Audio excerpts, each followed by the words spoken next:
deserve. Time now for Wild's Weird and Wonderful. Rays, Red Sox, bottom of the ninth. Yeah. This is what it looks like.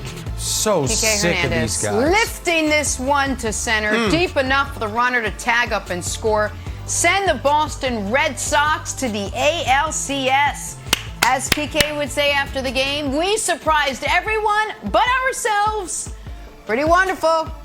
Wilds, were you in the middle of all that, the way I was with the Mets about 114 years ago? What else you got for us? I was not, but I did have a celebration at my own home. My living room is soaked. Moving on, wonderful Dodgers-Giants. Wind up to 15 miles per hour to the point it blew Max Scherzer out of his windup. Or should I say wind up? Right, guys? All right. Also kept a home run in the ballpark.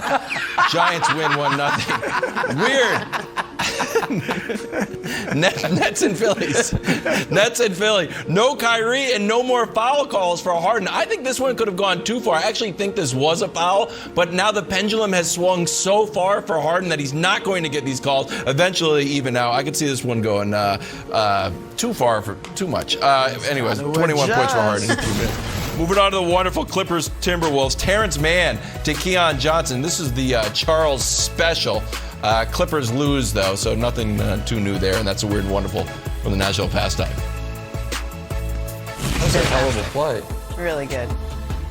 Talk some Monday Night Football. Lights, Always talking tires. trash about me. Brakes. I'm on to you, Celtics Oil. fan 44 on NBA Everything. Reddit. Make your... All right, let's go Midas. Tires, brakes, oil, everything. Make your appointment at Midas.com today. What's going on with Odell Beckham Jr.? Seriously, what is going on? Finally healthy, and yet another underwhelming, subpar game Sunday from the Browns receiver. Pro Football Talk's Mike Florio thinks OBJ could be on the move via trade awfully soon. He wrote this: if there's a taker for the balance of his $14.5 million salary, the Browns would be crazy not to consider making a move. They don't need him. Someone else might think they do, and Beckham might be quietly pining for a chance to go to a place where he can do more than be an overpaid decoy. For the Browns, anything they would get for Beckham would be more than what they are currently getting from him now. Wow. Can't believe we're here, but Chris Broussard, you in or out on the Browns trading Odell Beckham? I'm in on this, Jenna. Now, it's not urgent. It's not like if they can't trade him or don't trade him, he's going to derail their season. But if you could find a taker, as Florio pointed out, to get his $14.5 million this year, and the next 2 years, he's got a $15 million cap hit each of those seasons, then sure, I'd trade him. And this is not a knock against OBJ. But the fact is that he and Baker Mayfield just cannot get on the same page, or have not been on the same page. You see there, the numbers don't lie. Baker Mayfield's been much better without OBJ. Last year, OBJ only played about 7 games. In his last 3 games healthy, Baker had 5 interceptions. In the last 7 games or 11 games after that, or whatever it was, Baker had one interception the entire rest of the way. So he has been better without OBJ. The first 2 games this year without OBJ, he completes 82% of his passes nearly. The next 2 with OBJ, he completes 53%. Again, not putting it on Odell, but I think it's more on Baker. And early on last year, maybe early on this year, I think he felt an obligation to try to get the ball to Odell. I first guessed this. I said it last year when Odell got hurt that Baker would be better because now he could just go through his natural progressions and hit the open man. I do think Baker did that last week against the Chargers, and they put up 42 points, but he only targeted OBJ 3 times, and the offense was fine. So Florio's right. I think they'll be fine. Jarvis Landry is back in maybe this week even, but certainly in a couple weeks. And then OBJ Nick will be even less of a target for Baker. And one of those 3 targets, the only one he didn't catch was that key 4th down drop very early in the game that, given how the game ended, loomed very large. But Kevin Wildes, You know the comp I'm about to make. Yes. And we are getting ever and ever closer to Odell following the Randy Moss arc.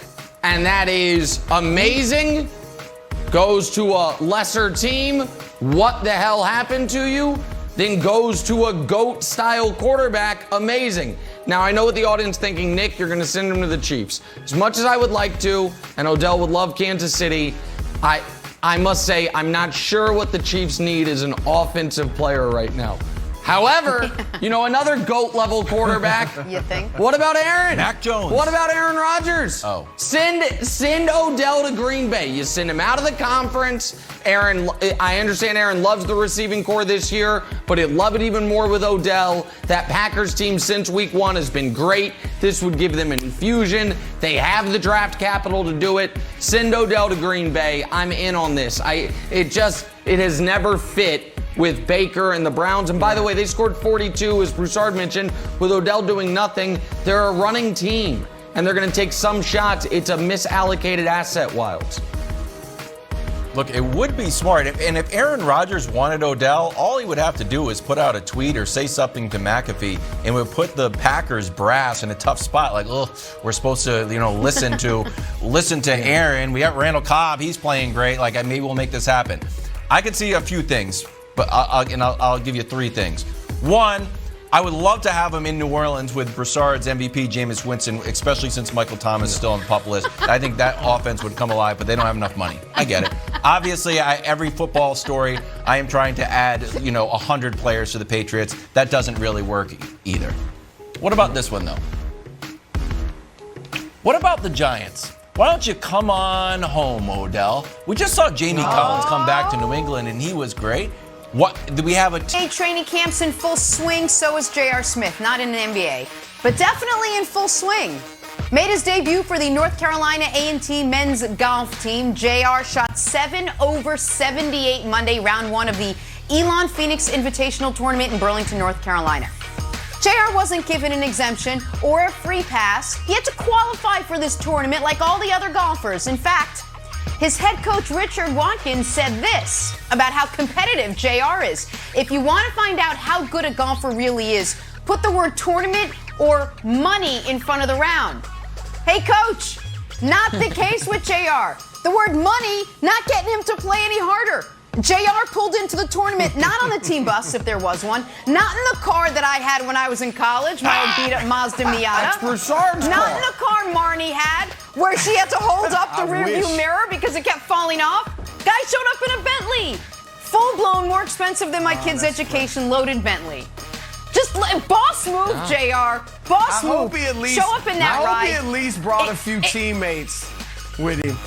I don't know how many you could fit in there. You don't want to, ruffle the seats at all. Just intimidate the opponent. Shoot whatever you want. 7 over 78, 10 over 81. Doesn't matter. Call it a good day. Show up in a ride like that. Money's not affecting JR in this tournament.